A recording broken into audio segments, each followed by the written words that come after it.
Man quits his job to become an F-rank adventurer and an unstoppable force. If you dig my recaps, don't forget to subscribe and smash that notification bell.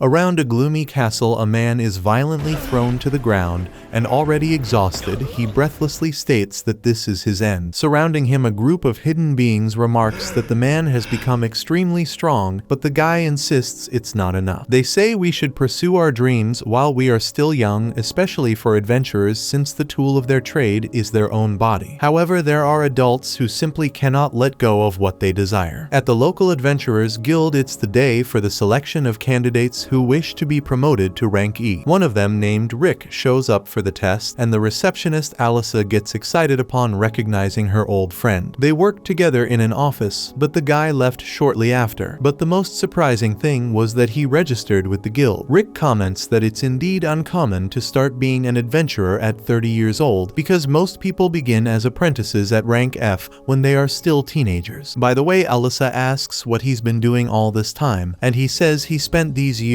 training in the mountains with some more experienced companions. Suddenly, a drunk interrupts the conversation and asks if the pretty girl there is free to hang out, to which she awkwardly replies that she's working. The drunk continues to insist, to the point of grabbing her wrist and saying that women should obey men. To resolve the situation, Rick wraps his arm around the guy's shoulder and gives a light slap to his stomach. The man trembles due to the excess alcohol and faints. Finding it amusing, Alyssa hands the guy the card for the rank E test. Upon reading the registration number 79, he starts the day already feeling nervous. Outside, a woman named Rionette asks Rick if he has already registered, and he says after raising his eyes a bit more that he's set to take the test alongside those radiant and voluminous youngsters. Rionette asks if that's a reason to look at her front, but the guy pretends she's imagining things. Inside, the guild adventurers notice the handprint on the drunk's steel armor, while authorities approach and recognize Gommel the Wild Knight, a former rank A adventurer wanted for assault. Alyssa reflects on how Rick handled the guy and wonders if it was he who caused it. Later, during the medical exam for the selection, the evaluators measure the height of candidate number 79 and are surprised to note that the man is already 32 years old, leaving Rick embarrassed as always. Next, it's time for the measurement of magical energy by touching the sphere. When the third candidate discovers it is C+, everyone around is impressed until Rick is called. After some anticipation, the sphere makes a pathetic crackling sound and evaluates the adventurer as F, causing the surrounding candidates to laugh, having never seen someone with such low magical energy. Curiously, after Rick's departure, the sphere cracks. Then begins the brute strength test, where the candidates must direct all their strength in a single blow. The slime sack absorbs any type of attack, so people don't need to hold back. Upon hearing this, Rick remembers the mountain training where his tutor taught that no matter the magic or weapon you are using, the body will always be the foundation of everything. Therefore, if a man can destroy this golden slime sack with his bare hands, he will know he has built a body he can trust. Rick argues that he is not capable of destroying something so resistant, but the instructor explains that this is just the basics, then easily destroys the sack and claims to be able to do it with 200 of these at once. With that said, Rick began his training on the golden slime with 50,000 punches a day, feeling the hell of that time on his skin. Soon the test begins, and the first candidate impresses by using strengthening magic in a kick. The second was a smug and vain duke's son, said to be only 11 years old, with magic equivalent to rank C, a typical child prodigy. So the boy goes on to conjure a magic by reciting an entire poem. With great energy emanating around his body, he casts the third nature composite magic flame elimination. Thus, a ridiculous fireball zigzags towards the sack and dissipates into it. The evaluator is impressed with the young man's genius, while Rick remembers that he also had lessons in third nature composite heat magic. At the time, the instructor threw a fireball capable of ruining an entire mountain. After other candidates have their turn, candidate number 79 is called for the test. Before starting, one of the evaluators notes that Rick cannot expect much growth in his magic at this age because the correct thing is to start practicing from a young age. The evaluator's conclusion is that Rick should give up. Feeling the pressure of the surrounding gazes, he knows he should do exactly that, but still his internal flame burns brighter than ever. One day, while training punches on the slime sack despite his fists bleeding absurdly, he still had 30,000 punches to meet the day's goal, so the teacher recommended that he stop, but he continued until the end. In the end, he knows well that he started much later than the others, but his belief that he can make up for lost time is greater than anything. With this sentiment, he delivers a punch that devastates the slime sack. The brat duke's son grumbles that the guy is stealing the attention that should be his, but he assures he will get back at him in the defensive magic test, which is his specialty. Later in the defensive magic test, Rick manages to defend against a fourth nature composite magic that the kid couldn't, and by this point, everyone was gaping at candidate number 79. With that done, the evaluator announces that he will raise the level and use the fifth nature composite. However, the guy explains that he can only go up to the first nature composite,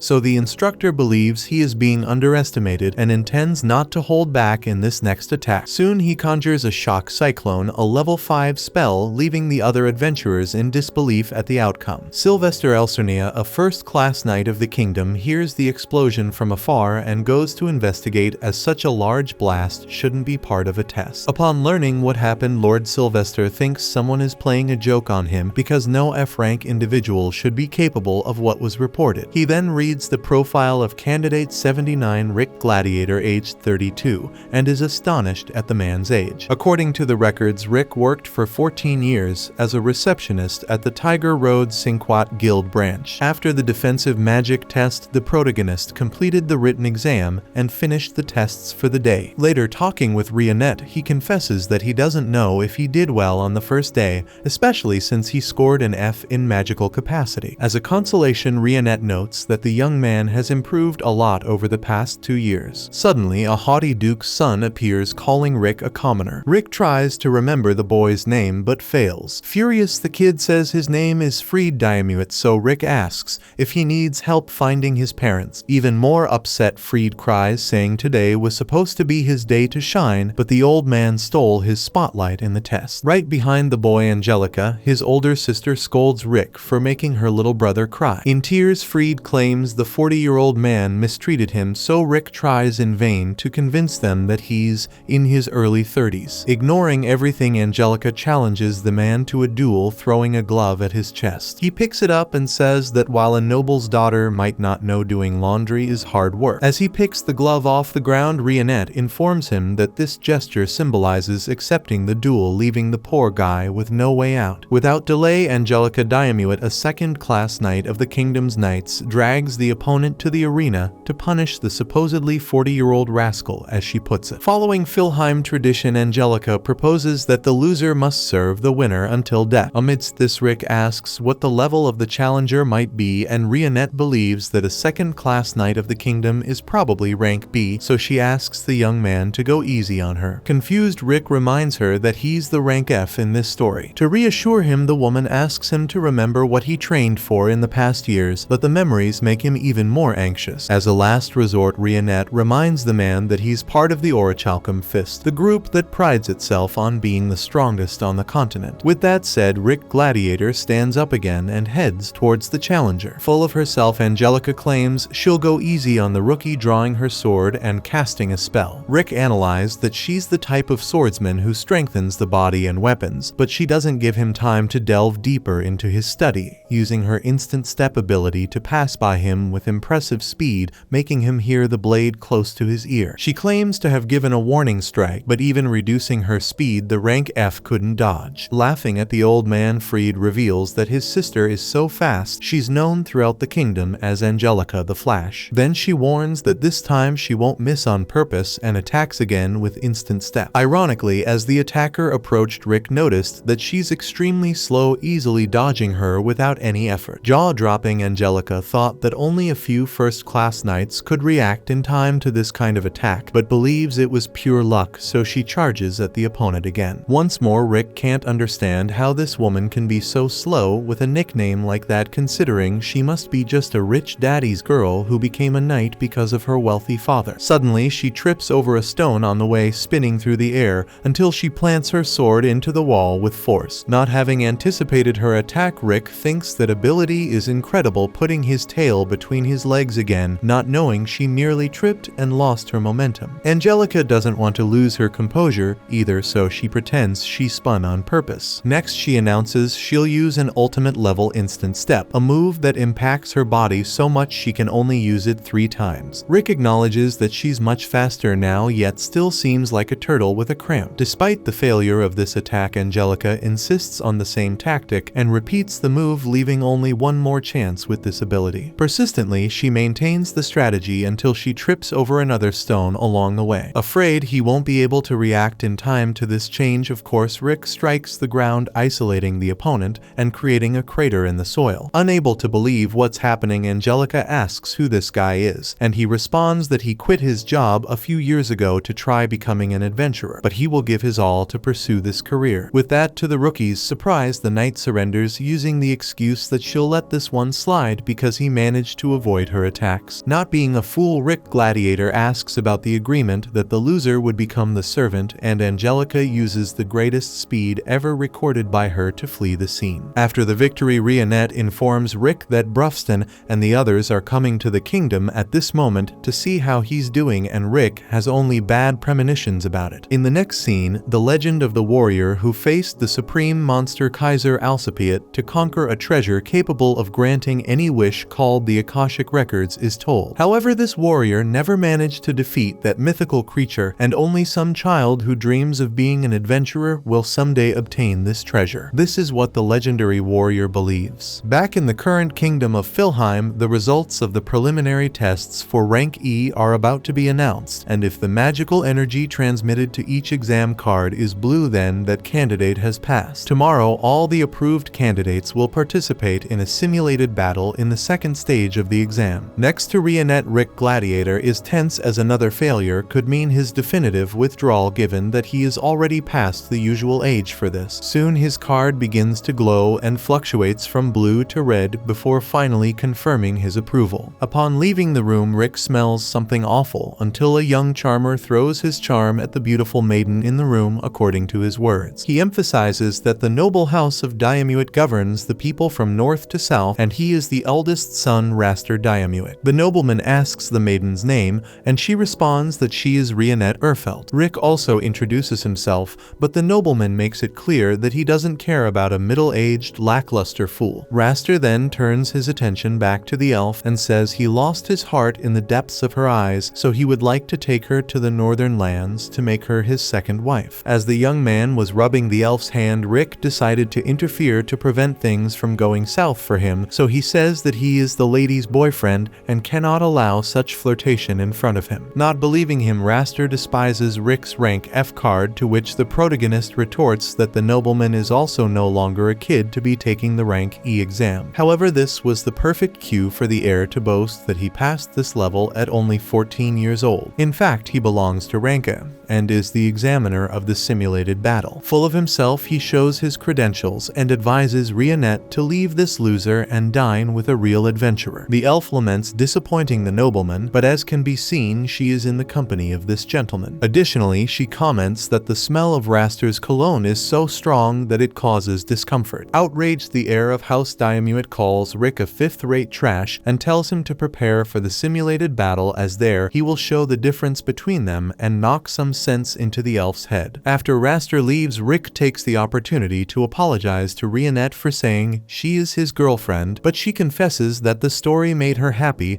and besides, it resolved the problem. Back at his palace, the heir drowns his sorrows in drink while cursing that guy's life. Suddenly, his brothers come to him in tears, complaining that a 30-year-old commoner made fun of them during the first test. According to the eldest, no one is allowed to make 2 members of House Diamuit cry, so he promises to make the criminal pay. Given that they said the man was older, Rick comes to Raster's mind, who asks his brothers if they remember the man's registration number. Freed only recalls that the number seemed to say the guy was going to die, so the heir laughs upon discovering who it is. A few days later, the time for the simulated battle had arrived, and Rionette asks Rick to go easy on people. He replies that he isn't even capable of going hard, unlike that northern playboy who will end him in this test. Certain that he would be beaten, and the young man begins to cry until a man in front of him introduces himself as Link's Lorot and states that he will be Gladiator's examiner in the battle, as he will be responsible for numbers 50 to 100. With that said, Rick celebrates upon realizing that his registration number 79 wasn't as unlucky as he thought. As if that weren't enough, Link's praises the candidate, saying that the fact he is 30 years old and quit his job to become an adventurer has restored hope for the man who one day wants to be like Rick. Link started as an adventurer at 24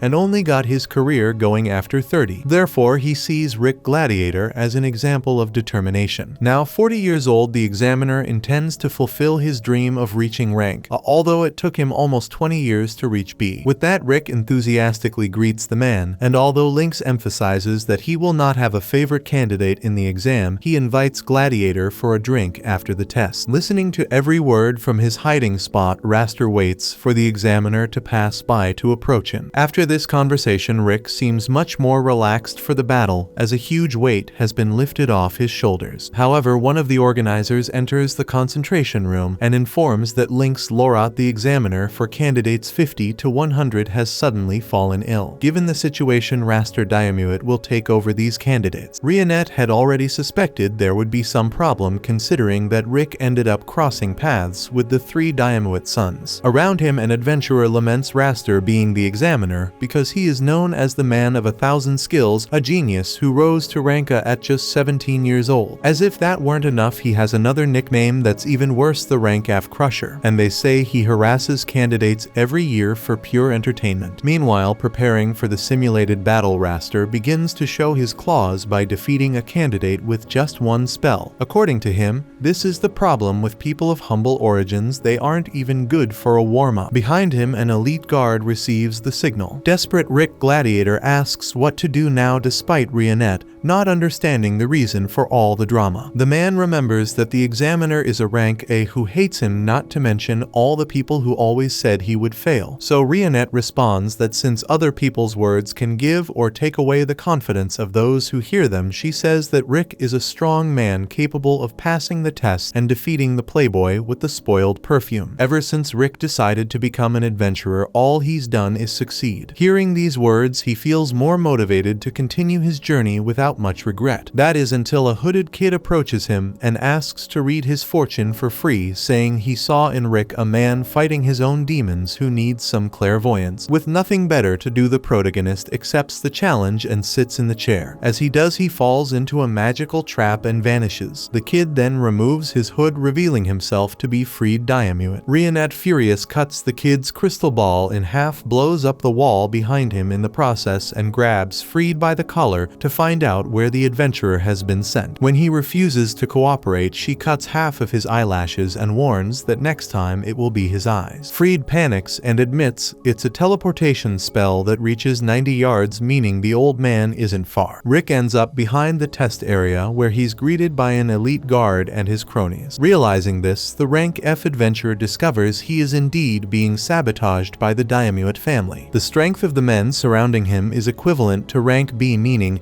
he's about to take a big beating and miss the exam. To make matters worse, the leader of the elite guards can take on rank A warriors. Rick's fate seems sealed, but the Orichalcum Fist appears on the hill before the worst happens. The boss reminds Rick he has a test and asks what the hell he's doing there. The henchmen can't believe they're facing a talking orc. Rick stammers before making up that these men around him are helping him warm up for the simulated battle, so the orc offers to help too. In despair, Rick tells the elite guards to run for their lives, but they don't feel threatened. One of them strikes the orc's head with a hammer, which crumbles without causing any damage. Not satisfied, the man attacks the orc's arm, so the orc breaks his wrist. To everyone's surprise, the monster heals his attacker's hand and explains that there's a lack of balance in weight compensation for a stronger punch, as the body is a completely connected mass that can't be ignored. Hearing these words, the elite guard's leader realizes who these people are. Meanwhile, the Orichalcum Fist boy pulls out his super cannon called Revised Juliet, loaded with magic stones and lead bullets, and announces he'll resolve the conflict peacefully. Then he attacks knocks 3 enemies in front of him, leaving Rick stunned. Lastly, the guards take the orichalcum girl hostage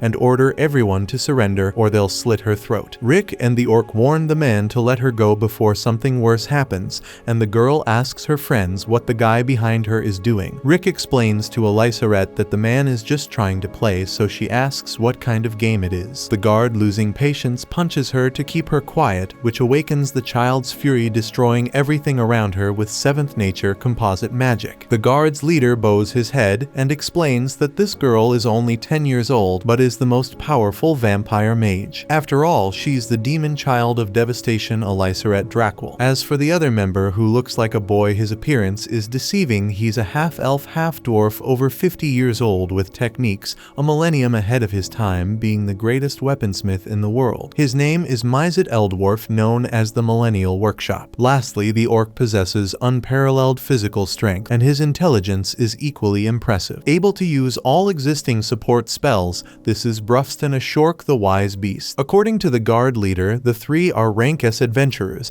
and make up the continent's most legendary group, the legendary Orichalcum Fist. For the first time in his life, the old man saw these 3 with his own eyes, so he drops his weapons and declares he will retire to live the rest of his life in peace. With that said, Alysaret annihilates the remaining guards, while Rick celebrates his chance to take the test. Back with Rionette, the adventurer surprises Freed, who thought the old man was as good as dead, and the elf gets rid of him ruthlessly. Then Lynx appears injured and reports that Raster did this to him. As if that weren't enough, before giving the examiner a beating, the heir asked what his dream was. Coming from humble beginnings, Lynx came from a place where kids want to be adventurers but have no opportunities, so his dream is to open a school for them. Hearing this, Raster locked Lynx up and scorned his attempt to educate society's scum, saying a third-rate teacher will produce students just as rotten. Lynx was furious at this insult, but couldn't respond to the noble. Thinking about this, the examiner asks Rick to give up the exam, not knowing what he's getting into, but Rick has no intention of giving up. Returning to the arena, Raster sees one of his guards fall unconscious, so he deduces that Rick Gladiator is on his way. The noble would love to crush that man's dreams without even allowing him to try, but since he'll have the displeasure of a direct clash,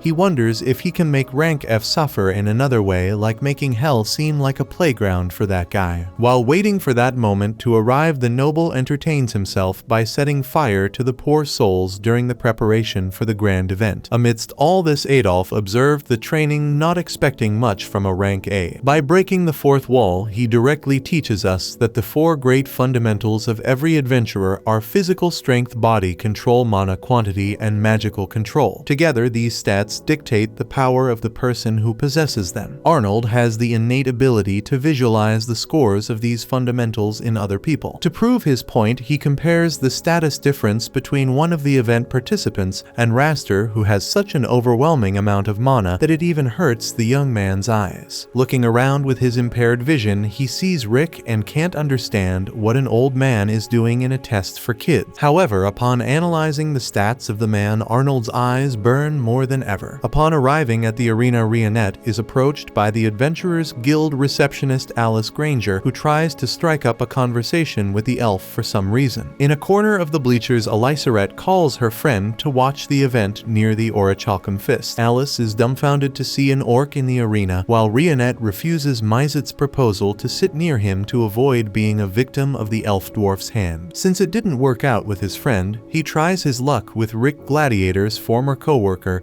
as she has a pleasant and swaying heart. The elf warns that the guy is not to be trusted, then pushes the human to another corner. Brufston asks how the promising rookie of their group is doing, and Rionette informs that Rick will pass this test without major problems. Alice warns that the examiner for this test is a rank A who always overdoes it when dealing with rookies, but even so, the orc doesn't think it's a problem. On the other side of the arena, Angelica eggs her brother on to beat up that idiot who looks 40 until she sees her youngest getting beaten up and arriving beside her. Facing Rick Gladiator later, Raster confesses that he was surprised to see the rookie escape his guards, but he didn't expect much from insignificant plebeians like them. Now the old man will face the creme de la creme of the kingdom of Philheim, the self-proclaimed genius Raster Diarmuid. After feeling something strange in his body, Rick questions why the noble became an adventurer, and he responds that he has the talent for it, and that it further boosts his status even though he is an heir. Indignant at the opponent's lack of honor, Rick asserts that he won't allow himself to be defeated by a guy like this. Raster warns that talk is cheap and proves his point by invoking a first nature composite magic, the ice shot. Throwing the icy spear near the protagonist's face, Raster thinks the guy froze in fear and couldn't dodge, but in reality Rick was just staying calm in the face of the challenge, just as Rionette asked him to do before entering the fight. Being honest with himself, he is worried, but is striving to follow the elf's directive. On the other hand, since Rick didn't react, the noble claims he will do as he pleases. Around him, his siblings shout for the eldest to finish off the guy, so Raster invokes a third nature composite magic, the illuminated flame, leaving Rick surprised that the opponent didn't use an incantation for a spell of that level. Despite the roar of the flames, Gladiator remains static in the face of the fire magic. Brufston comments that it was so insignificant that it can't even be classified as an attack against his pupil. Seeing Alice worried, he asks if she knows what the four fundamentals are, and she accurately names them all. Brufston explains that among them, the mana quantity should be developed when young, roughly until the age of 20. Since Rick started this life at 30, the only thing he can rely on is his own body. For this reason, the orc applied specific training to the student aiming at this characteristic, placing weights for him to walk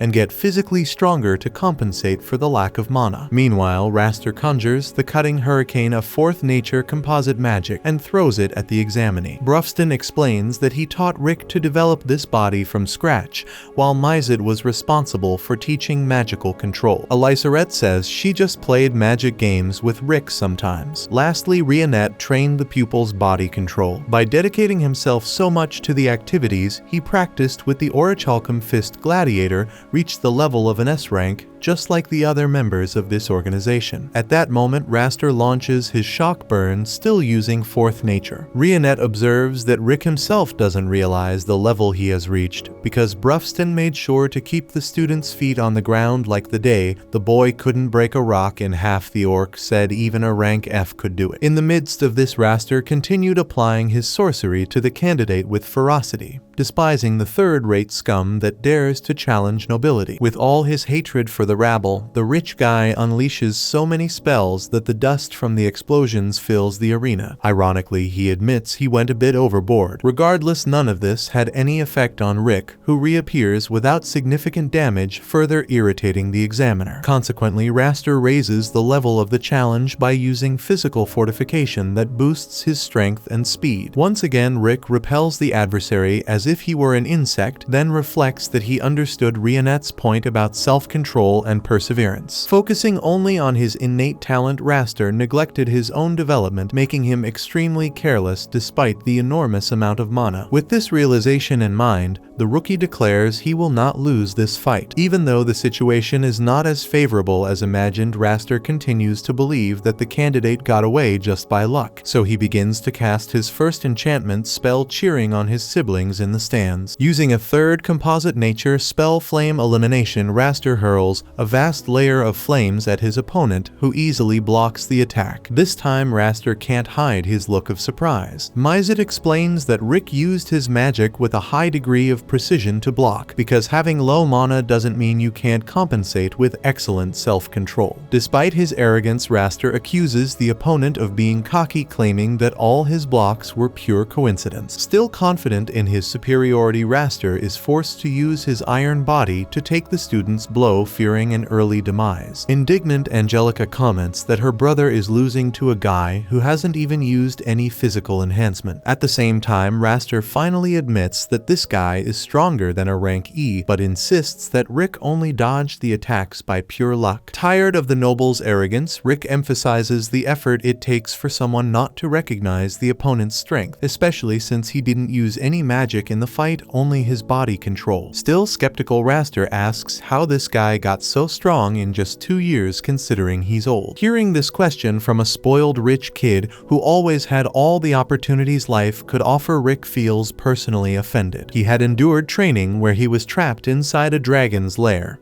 until the creature was dead and swam in monster capture fluid until he drowned. Alice asks what this story is about, and Brufston confirms that the guy not only drowned but also died a few other times. However, the orc's healing ability is powerful enough to bring someone back to life if they've just died. This is one reason why Rick is so powerful. After all, he could come back from the dead to continue his body reconstruction training, a regimen not just anyone could undertake. Whether thrown into a precipice or hit by a city-sized rock, Rick could come back to life and continue his training. Raster claims this is all lies because even if such a harsh realm existed, Rick would never have the motivation to go through with it. On the other hand, the novice adventurer asserts that he is just like Lynx, the examiner Raster injured. Despite their age, both still dream big. Disregarding the usual talk about having dreams, the noble questions what the goal is, to which Rick firmly states that he will defeat the world's strongest monster, Kaiser Alcipiat. Freed laughs at this, and his older brother follows suit. Alice remembers that this monster appears in the legend of hero Yamato, and Brufston adds that Kaiser is the final goal of the Orichalcum Fist. Raster says this is a childish dream, a fairy tale that never existed, but Rick no longer has patience for the noble's arrogance and ignores him. Faced with this, Raster promises to end the fight once and for all. He invokes a 7th composite nature spell called Forest Rope, which restrains Rick's movement. Then he recites his most powerful ability of the 8th nature. As a result, a gigantic wooden golem is created, terrifying the event's spectators. Inside the monster's mouth, Raster mocks the adversary's reaction, who was summoning an air shot. However, as he emphasizes, Rick points out that his opponent may have trained the technique he's using dozens of times, but he trained this simpler technique 100 million times. Everyone around thinks this is a lie, but Brufston explains that it's possible with the use of space-time magic. Anyway, Raster still doesn't believe all this talk and completes the conjuration of his most powerful spell, the Divine Impact Yggdrasil. On the other side, Rick uses the simple air shot of the 1st composite nature to confront the golem. Fist to fist, they measure strength, but it's the giant golem that suffers the most, its structure gradually breaking apart until it explodes from the immense pressure from the opposite side. With that done, Raster falls defeated to the ground, and Rick proudly declares that his dream remains intact. After the victory, the Orichalcum Fist praises the pupil's performance, who finally understands that he has indeed become extremely powerful, something he didn't know until then. On the defeated side, Raster is consoled by his siblings until he appears before the Orichalcum Fist. Rick takes the opportunity to mock him, saying that an elite genius was crushed by a lowly commoner. Freed threatens to grumble, but Angelica tells him to stay put. Then Rick adds that he chose a few techniques to practice exhaustively instead of hundreds of useless powers, advising the noble to train a limited number of spells. Unconvinced, Raster warns the student that he will be his examiner in the next promotion test, and when that happens, he will crush the candidate. Finally, he continues to refer to Rick as third-rate and tells him to prepare for what's to come. Freed and Angelica run after their injured brother,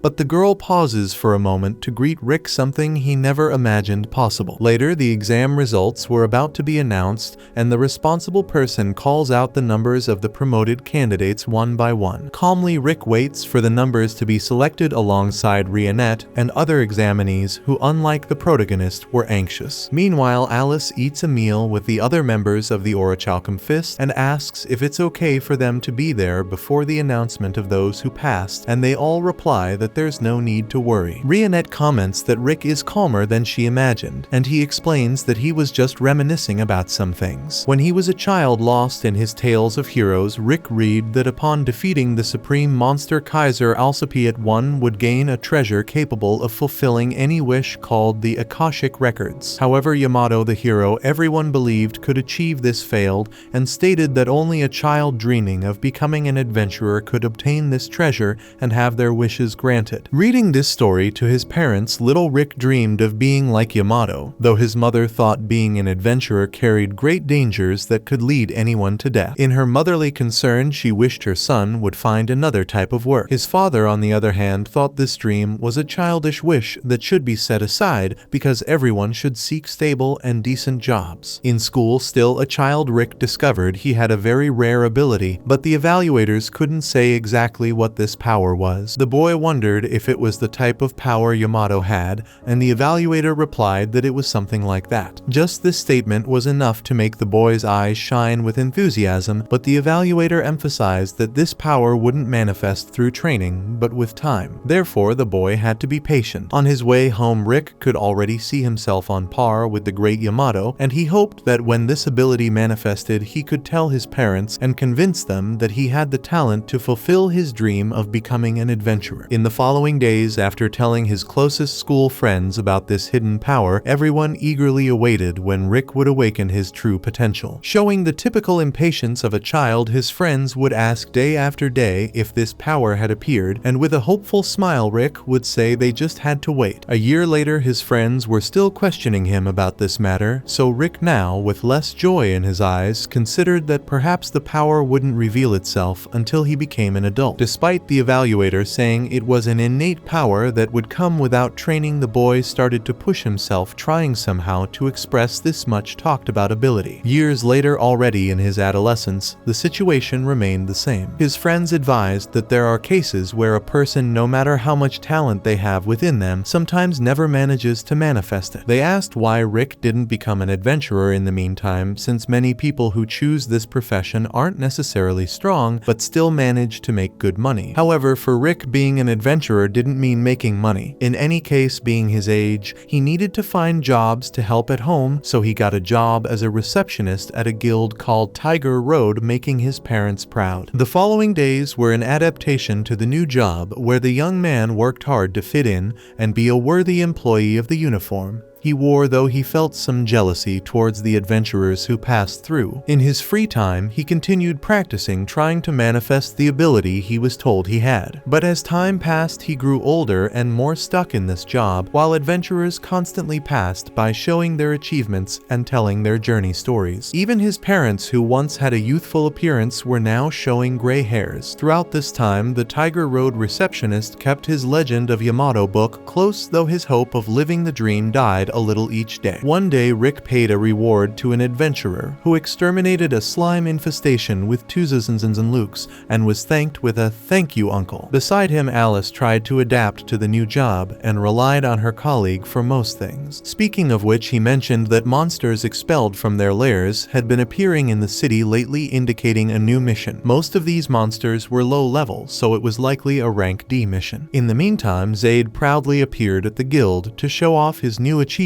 a rank B medal, meaning he could now make a living solely as an adventurer. Impressed, Rick congratulated his friend, though his voice carried a hint of sorrow. On the way home, the man admitted his frustration at seeing Zaid evolving more and more, while he himself sat in the same chair for 14 years doing the same job as always. At least he had a stable income, which was his parents' wish, but it didn't satisfy his need to do something more. In the midst of this reflection, Rick heard a girl's screams, so he ran to see what was happening. Along the way, a gigantic troll emerged from behind a house, a mid-level monster that didn't usually appear in that place. Suddenly, an elf passed by the monster, so Rick stepped in front to protect her. Seeing that the boy was full of fear, she told him to get out of the way and sliced the troll into pieces effortlessly. She then thanked the human for trying to save her, but made it clear he didn't need to worry because she was an adventurer. As the elf spoke, the moon appeared through the clouds and shone intensely, illuminating the imposing figure of Rionette Elfelt. Walking alongside the elf, the two introduced themselves, and Rick thanked her for the help, also asking if her rank was B, as he had seen her unusual strength. When Rionette said no, the man was startled to imagine he was in the presence of a rank A adventurer, but she wasn't part of that category either. In fact, showing her medal, Rionette proved to be rank S. At this moment, Rick almost went crazy because adventurers of this level were removed from the guild's records for being too strong, strong, and they could only be supervised by the main office. Having met someone of such a legendary degree, Rick asked if he could ask a strange question, but requested the elf not to laugh. In her defense, she argued she hadn't laughed since she was 8. So Rick proudly declares that his dream is to become an adventurer and defeat Kaiser Alcipiade, and that he has an innate ability that has never manifested. He wants to know if he can reach rank S, even though he's starting the profession at 30 years old. Rionette points out that the boy has courage, which is essential for this field, but she reminds him that mana development happens when one is young, which isn't his case. Therefore, she dismisses any possibility of Rick Gladiator succeeding in this profession. Pretending to be okay, Rick feels confused and thanks the elf for freeing him from this youthful dream, but at least he met such a wonderful person whom he would love to go out with any day to eat something. Even though he said it impulsively, Rionette accepts the invitation and arranges to go out with the human the next day. Back at work, the guy was pure motivation with his mood through the roof. Zaid comes asking for his first rank B job, and Rick hands it over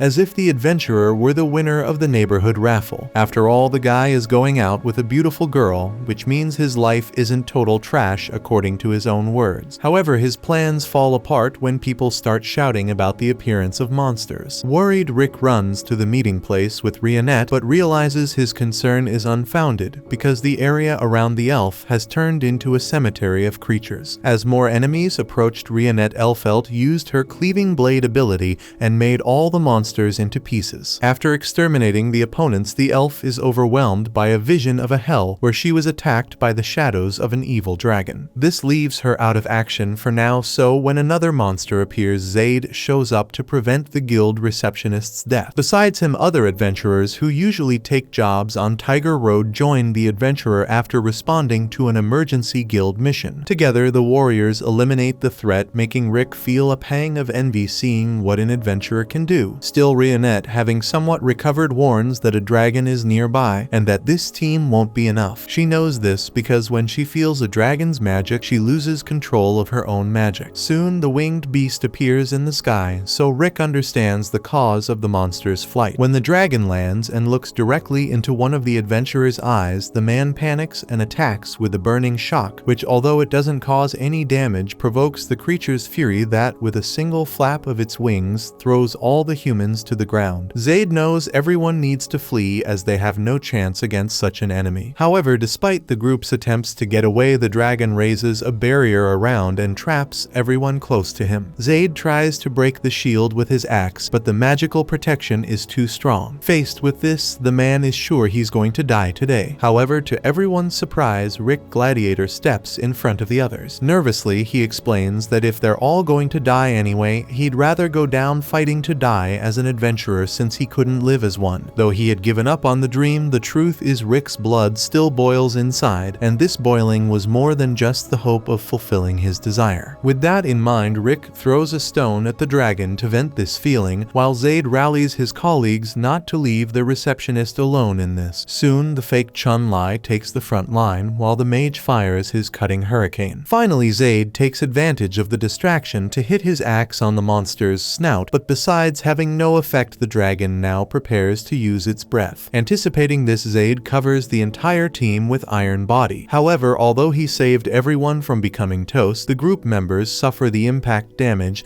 and lose much of their reaction capability. Even Rionette, a rank, knows she can't fight this opponent. Suddenly, re-emerging from beneath the dragon's breath debris, Rick stands in front of everyone once again and approaches the monster until he gets stomped. While the group laments the man's supposed death, he receives the information that he has acquired a new ability. With that, he lifts the dragon's paw by sheer force and exudes such an absurd amount of mana that even Rionette is frightened. With this energetic aura around him, he manages to protect his body from the dragon's breath. To counterattack, Rick uses the awakening of raw courage and launches a ray that opens a gaping hole in the monster's body. After killing the enemy, he faints. A week later, he wakes up from a coma with tremendous pain, so Rionette explains that he practically died when his magical circuits were destroyed. The elf patiently waited for Rick to wake up to invite him to join the Orichalcum because their goal is the same as the humans, to defeat Kaiser Alcipiade. Since it was a legend few believed to be real, Rick widens his eyes at the certainty that it was always true. Besides that, the elf points out that Rick showed great great talent and growth potential against the dragon, which could make him a great ally and above all an excellent adventurer. This was the first time Rick had heard this from someone else, so he can't contain his emotion. Back in the present moment, Gladiator hears his number being called on the loudspeaker. Officially promoted, he walks alongside Rionette and credits his achievement to his masters and himself, who never gave up on becoming an adventurer. Sometime later, the examiner Lynx Lorot sets out to meet the Orichalcum Fist after receiving a map of their location from Gladiator. A few days ago, Lynx was recovering from the cowardly beating he took from Raster Diamuit to put him out of commission. The examiner would love to have a drink with Rick as soon as he's discharged, as they had planned before the exam. Besides, Lynx is very interested in meeting this group Rick hangs out with, so he asks for the meeting to be at their residence. Rick warns him first and foremost that the examiner should come with as much equipment as possible because the place is eerie. Following the adventurer's map, Lynx arrives at Arcust District number 13. There stood Castle Weeghale, which according to Lynx looked like the Demon Lord's castle. As he approaches, he feels intimidated by the massive entrance gate.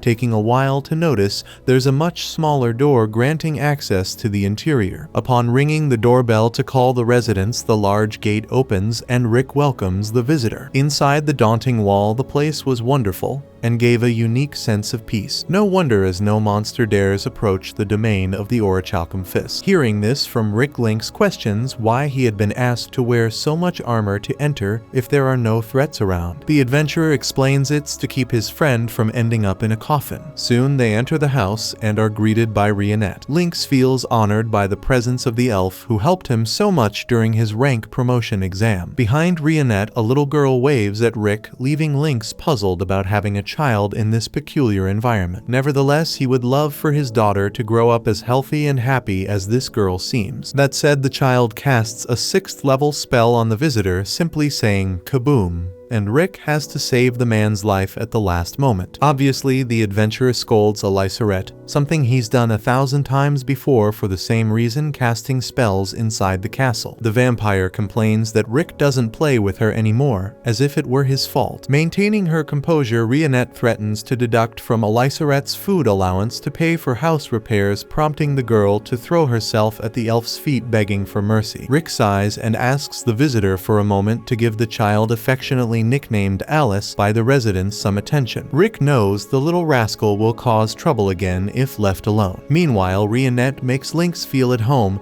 and the first thing he does is observe the view from one of the windows, certain it would take days to explore the entire area. Moreover, he can see Mizet's workshop within his field of vision. Curious, he heads down to the dwarf elf and introduces himself, using his surname Lorot, asking about the type of craftsmanship the fellow is engaged in. Mizet explains it's an Ultra Flame Cannon number 6 and lets the visitor use the equipment against the scarecrow in the yard. According to the dwarf elf, all you need to do is focus your magic into the weapon and pull the trigger. Doing so, Lynx falls backward from the missile launcher's recoil and creates a crater where the projectile hit. Frightened by the weapon's power, he states that mass production of this armament would forever change the concept of war worldwide. Now returning inside the mansion, he walks more cautiously after nearly dying due to a crazy piece of equipment from a dwarf elf. Peeking into one of the rooms, he sees an orc through the half-open door and is shocked. Without taking his eyes off the book he's reading, Brufston, a shork, invites the visitor to enter if he wishes. Embarrassed, Lynx apologizes for the inconvenience and approaches the orc, impressed by the number of books there. According to the monster, these are his quarters and private library because he feels more at peace when surrounded by books. Despite having read almost all of them lately, the wise beast has been focusing a lot on Rick's training, which takes away some of his reading time. Knowing the orc was responsible for Gladiator's training, Lynx Lorot humbly asks this master to also work on his skills. Brufston stands up and praises the human's determined look because of its resemblance to his students. Later, Rick searches for the guest everywhere until Mizet informs him that the guy entered the forest with Brufston a while ago. At that moment, the man panics. Being thrown off a cliff tied to two immensely heavy steel balls, Lynx says goodbye to his two daughters Latina and Lilia. However, his fall is cushioned as he lands on some furry creature. Confused, he looks down to see Rionette lifting a giant boar that would serve as an ingredient for dinner. After being saved by the elf, the Philheim examiner thanks her for the help, while she immediately guesses that the weights on the human's feet were put there by Brufston. According to Lynx, his master ordered him to run down a cliff. Unfazed, Rionette comments that the orc is the one who kills Rick the most in training, and Lynx pretends he didn't hear that. Behind him, Brufston appears to continue the training and drags the man into the forest. After returning from the exercises, Lorot is happy to still be alive, just like Rick, who didn't have the chance to tell the man that training with the wise beast is a big problem for the unsuspecting. He also tells the guest that certain things the three Orichalcum members say should be completely ignored, like when Brufston claims he'll go easy on training, when Alice promises she won't do something again,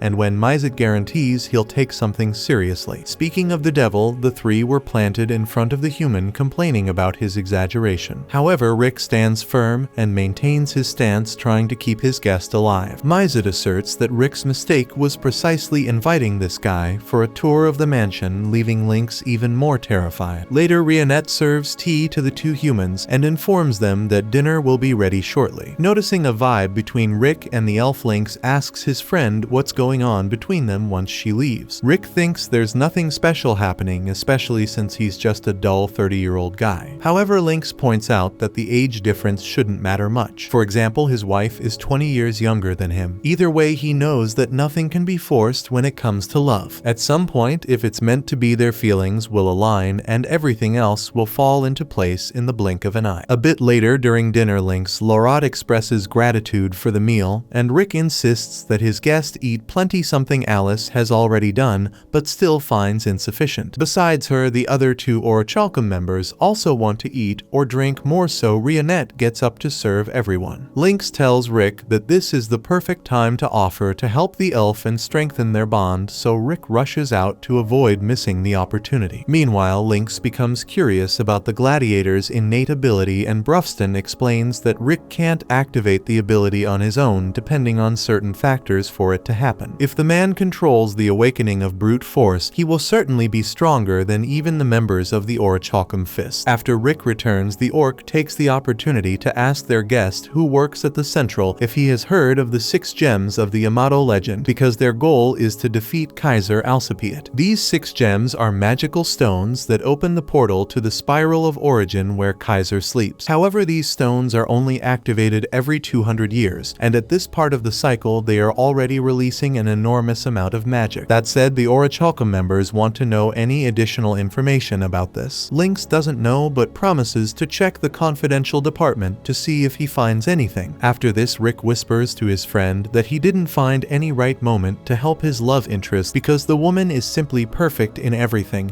and didn't need help with anything. Hours later, at the Adventurers Guild, a woman complains that she's cleaning when she should be continuing her young adventurer career. Soon she sees the Orichalcum Fist trying to take on a mission, but they need one more member in the group to have the required minimum number. So the guild master recommends they take Ray Lucas, a young girl who wants to explore the world as an adventurer. She doesn't seem very excited to walk alongside, according to her, a talking orca kid and a tacky old man. However, anything is better than sweeping the floor, so she accepts the challenge and joins the group. On the way, Rick explains that they are looking for a magical stone that is extremely valuable and has the power to attract monsters. Confident in herself, Ray states that she can handle any monster attracted by the stone because she might be rank F now, but soon she'll be at the top. By the way, she asks the man's rank and he says he is rank E. With this answer, Ray concludes that Rick is an old man who started late, so he must be ridiculously weak. Further ahead, Alice and Brufston find the magical stone behind the hills. Meanwhile, at the mansion, Mizet uses a gadget to blow wind on Rionette's skirt to lift lift it, so the elf quickly circles around and asks what's going on. He explains that it's a device that creates wind without using magic called the Stormy Maken. Rionette replies that it's quite interesting before destroying the device into pieces with her sword. On the road approaching the magical stones, the group encounters a wyvern and Ray panics. Without losing his composure, Brufston slowly approaches the dragon and punches it far away. Ray Lucas complains that the wyvern's death will attract several others to the region, so the orc gets tired of her whining and tells Rick to endure her talk. Later, the man is tasked with being the girl's personal listener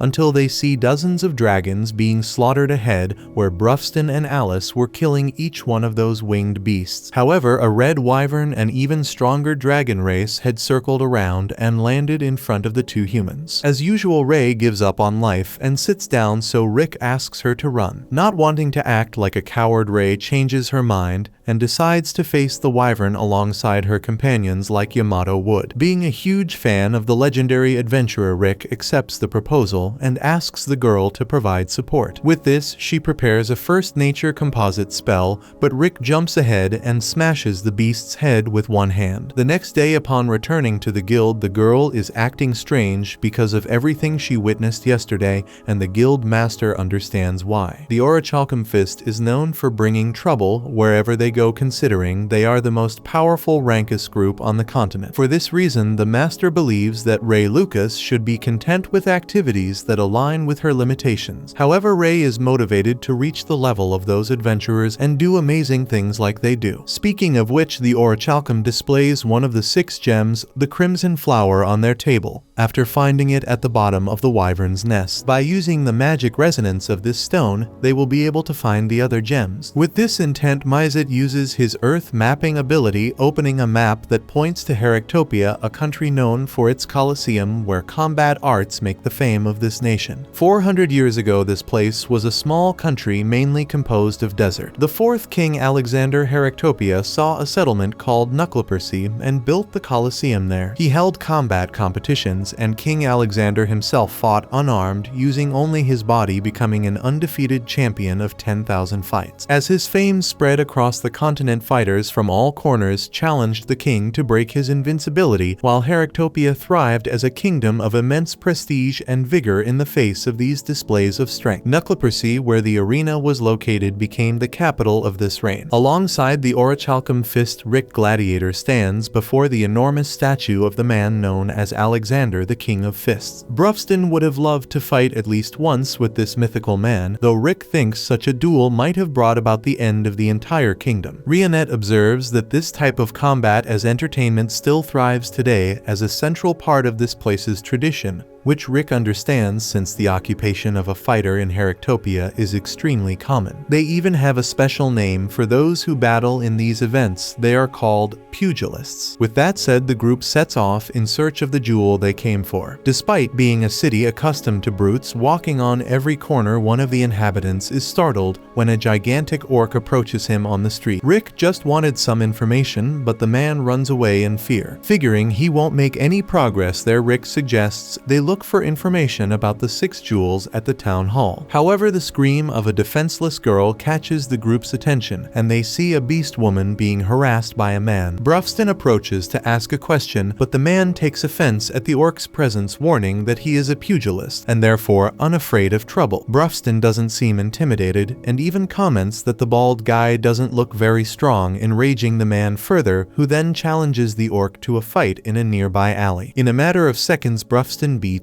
the man, who now agrees to answer their questions. He introduces himself as Gold, while the cat girl is named Militia. Getting straight to the point, the wise beast shows the Crimson Flower to the locals and asks if they have seen anything similar around. Both feel they have seen something like it somewhere nearby, although they don't know exactly where. Behind the group, a crowd gathers to witness the opening show of the King of Fists tournament. Gold gets excited and reveals that this is the announcement parade for the city's series tournament where the winner becomes the champion of the pugilists, and the cat girl can't wait for these 2 months leading up to the event to pass quickly. This festival is so important that around 5,000 people come to Heractopia every year to watch. Cheered by the crowd, they see a pugilist named Kerwin Orwolf who has won the King of Fists tournament 5 times, 3 of them consecutively. Admiring the fighter being carried by an elephant through the crowd, Gold dreams of reaching that level one day. Speaking of a gleaming spherical jewel, Militia notices that Kerwin's champion belt bears a relic identical to the one sought by the foreigners. Brufston recognizes it as the sovereign's gold, one of the 6 jewels. After the parade, the famous pugilist enters the academy where he trains, and a man approaches Kerwin to thank him for the show. The fighter doesn't mind because he knows the importance of exciting people on the eve of the tournament. However, the man with the eye patch doesn't believe that Kerwin is doing very well, which the pugilist denies. At this point, the 3 members of the Orichalcum Fist enter the academy in search of the great champion. Even the feared fighter of Heractopia feels a chill when faced with the enormous orc. Rick was trying to be discreet as he would inevitably have to broach a delicate subject. But that's not Brufston's style, who knows it's also not the pugilist's style to beat around the bush. So the orc gets straight to the point and reveals that the jewel on Kerwin's belt belonged to a member of Brufston's group a long time ago. If the champion hands over the relic, the orc guarantees to return a jewel of equivalent value. The eye patch man is offended by the visitor's stance and calls someone to expel the group, but the pugilist asks his boss to calm down, saying he can smell a liar, which is not the case with these 3 strangers. However, he refuses to hand over the jewel because this belt is special to the people of Heractopia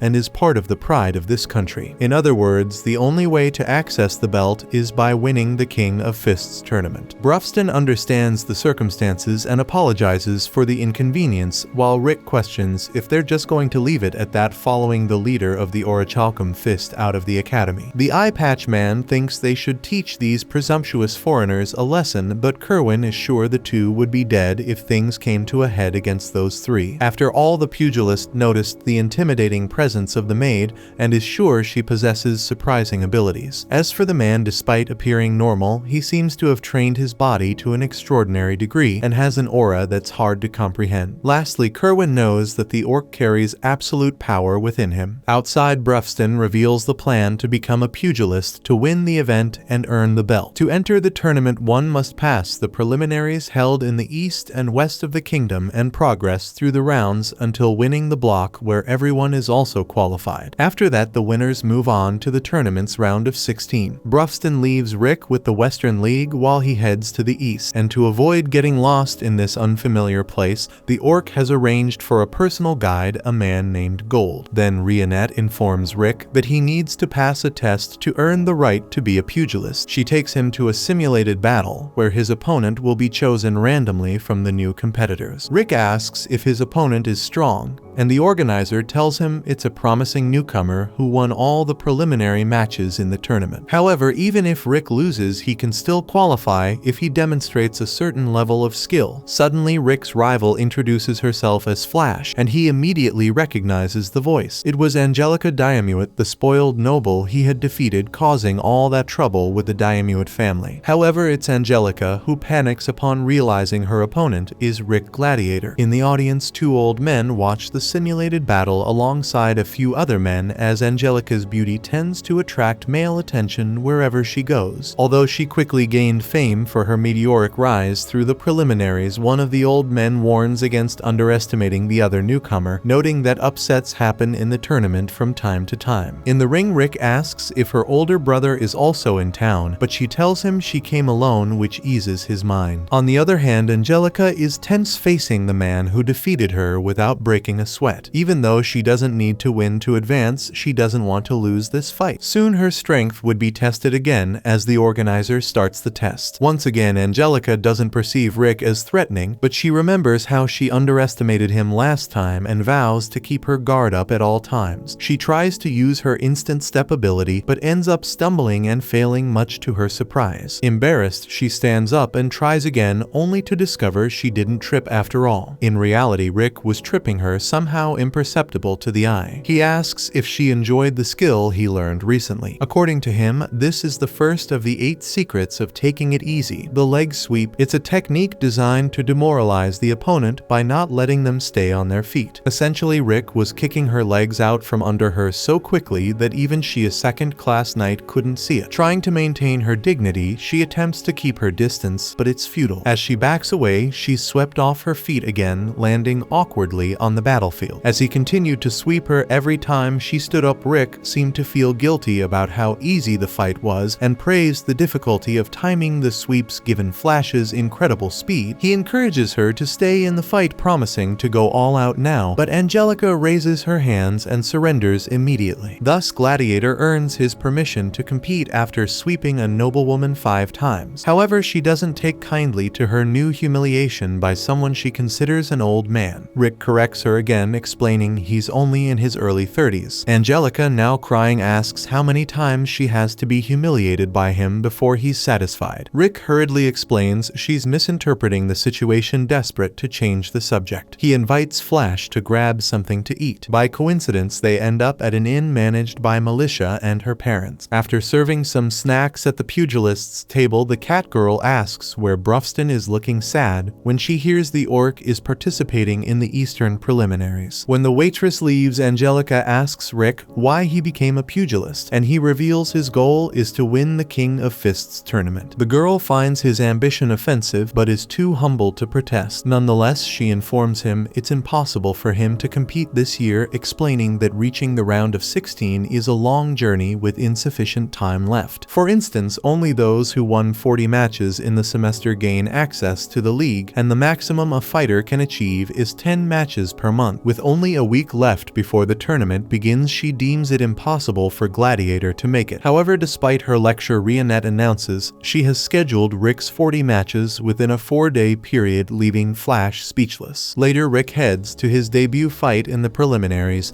and learns his opponent will be Grit Albert. The worried organizer explains that this competitor is known for breaking tournament rules by using a weapon, although no body check has ever confirmed this. Soon, Rick faces the scoundrel in the battlefield, but the man appears unarmed. In his mind, Albert sees Gladiator as an old man who gave his all to become a pugilist at this age, and he intends to crush him to make it worthwhile. To achieve this, Albert uses an impact stone in his shoe, increasing his strike force by up to 30 times. As the fight begins, Albert throws his jacket over Rick's face to obscure his vision and punches him with all his might in the chest. After the insane impact, he believes he has shattered his rival, but it turns out Albert's hand is the one completely broken. With this, the impact stone falls from his hand, revealing his trick. Rick mocks his opponent, suggesting he should strengthen his body before delivering such a powerful blow with that item, despite Albert recalling he shattered mountains with his fist. Nevertheless, it's time for Rick's counterattack. He prepares the second of the 8 secrets of taking it easy. With a punch that doesn't land on the opponent, the wind formed around Gladiator's fist shakes Albert's brain until he's unconscious. With this incredible victory, the old man watching the preliminaries realizes Kerwin Orwolf finally has a worthy opponent. As night falls in a shady establishment in Heractopia, a monster named Jeeth sleeps soundly among beautiful girls until someone knocks on his door, announcing it's time to work. The following day, Angelica Diamuit took advantage of not being around Rick and dominated her rivals in the preliminary eliminations of the tournament. With 40 consecutive victories, the Lampijo secured her spot and was already thinking about winning the Block League matches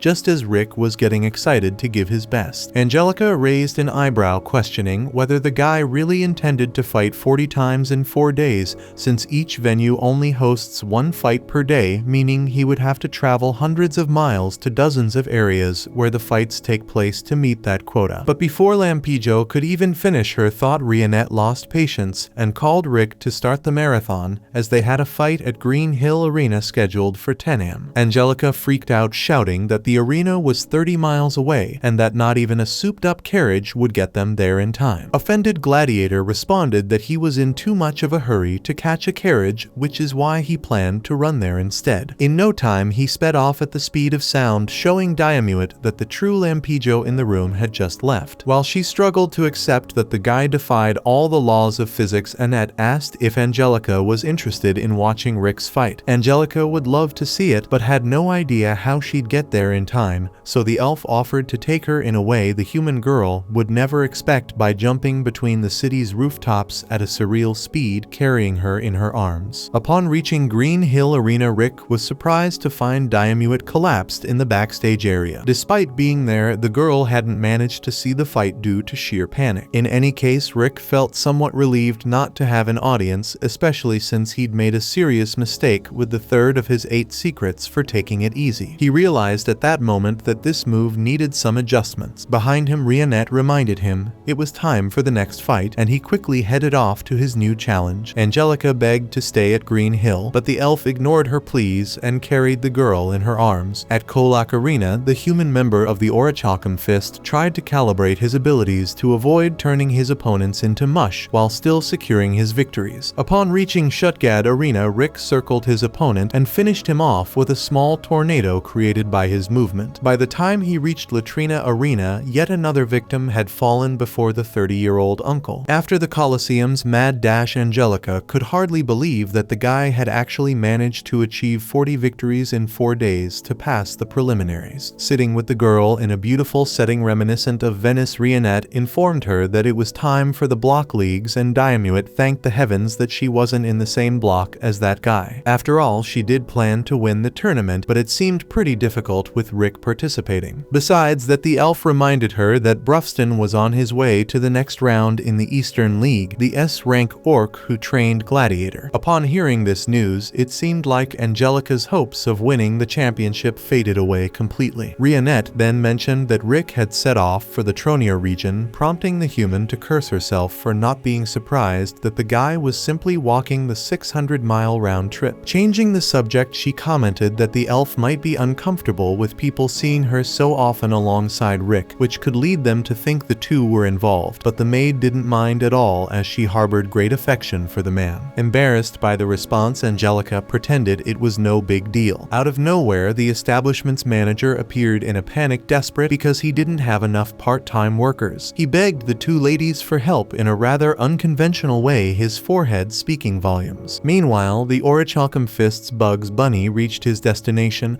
and was approached by a strange figure who knew his name. It was the president of the Western League Management Committee, and his name was Snape Resurrect. Snape had heard about Gladiator's historic run through the eliminations, and so he greeted the competitor. At that moment, an assistant informed the president that Angelica Diamut wasn't present, prompting Snape to assume that nothing could be done about it. Rick was curious about the man's acquaintance with Angelica, so Snape explained that they were quite close, as despite being a mere merchant, his relationship with the House of Diamut had always been very good. Since Snape's handshake was quite firm, Rick deduced that the man had once been a boxer, to which he responded that he had competed 20 years ago but had only won a small competition. The sense of accomplishment and the roar of the crowd had been very gratifying, but he was forced to retire at the age of 23, making that victory both his first and last. Rick was intrigued by the story and wanted to know the reason for the retirement, but Snape had to leave. However, before getting into his carriage, he mentioned that his company had entered a competitor into this competition and asked Rick to tell Angelica not to overdo it in the tournament. After that, Gladiator entered Militias, in where she expressed concern about the man having spoken with the owner of the Dragonaut company. After all, Snape Resurrect might seem like a gentleman, but rumors indicated he had deep connections to the criminal underworld. Besides, he was the main sponsor of this year's competition. Rick mentioned that the businessman had entered a competitor in the tournament, so the Beast Girl explained that this competitor was there to fill the sponsor's slot, a spot reserved for the company that financed most of the event. Nearby, 2 guys were chatting about the high level of this year's bunny girls, especially the newcomer, the Dark Elf Girl. Speaking of which, Angelica gives her all alongside Rionette to play the role of the event's bunny girl. Enthusiastic Diamut lifts everyone's spirits by taking bets on who the 7 competitors will be in the King of Fists tournament. A colleague remarks that Angelica was born for this job, which frustrates her since she's doing it against her will. Rionette chimes in saying she wishes the human had turned down the invitation, but Angelica couldn't bring herself to say no to a man with a bleeding forehead. Suddenly, a drunk man grabs a bunny girl's arm and chases her and her friend away, then heads over to Angelica to pester her. To make matters worse, he insults the girl, saying she doesn't even have a decent figure, so lightning decks the guy, leaving him on the ground. Rick arrives at that moment and asks what she's doing in that outfit, but then Rionette shows up dressed as a bunny girl too, catching the man's eye. Indignant, Angelica questions why his reaction is so different, all while smashing the drunk. As night falls, Kerwin Orwolf discusses with his master the crushing victory of Brufston in the Eastern League preliminaries, where the Orc won all 40 fights in just 2 days, each by knockout with a single blow. Despite this, Kerwin also recalls that Gladiator had a similar performance, so he's certain this year's championship will be great fun for him. Years ago, Orwolf's master followed a man through dirty, ruined streets of some city until they reached the gate of a structure. Inside, they saw the Beastman, who would become the celebrated champion of the King of Fists tournament, stacking defeated men all around the place. The master asks if they're in the presence of the voracious wolf, which Kerwin confirms, also wanting to know if the old man is from some gang looking to settle a score. But the master intends to recruit the fighter, inviting him to Heractopia, where he'll find wealth and glory. Faced with such an irresistible offer, Kerwin made an expression his master hadn't seen in a long time, one that was finally repeated when the Beastman discovered he had 2 worthy rivals in the competition. The next day, Rick and Rionette try to console Angelica after her stint as a bunny girl, but nothing they say seems to change Diamuet's furious demeanor. Gladiator then mentions he spoke with Snape Resurrect yesterday, but Angelica pretends not to know who that is. Later, the group heads to the venue where the next phase begins, where only one participant from each block qualifies for the final tournament. In the first fight of block, a Helen Thompson faces off against Angelica Diamuet. Angelica starts the match with her signature instant step, but her strong opponent seems to have sharp reflexes and blocks the attack. From the crowd, Rick comments that Diamuet seems tense, and Rionette agrees. Even so, with great effort, the young Lightning manages to defeat Thompson and advances to the next stage. When it's Rick's turn, he uses the third step of the 8 secrets to take it easy. As the hours pass, Gladiator and Angelica keep advancing, maintaining the same intensity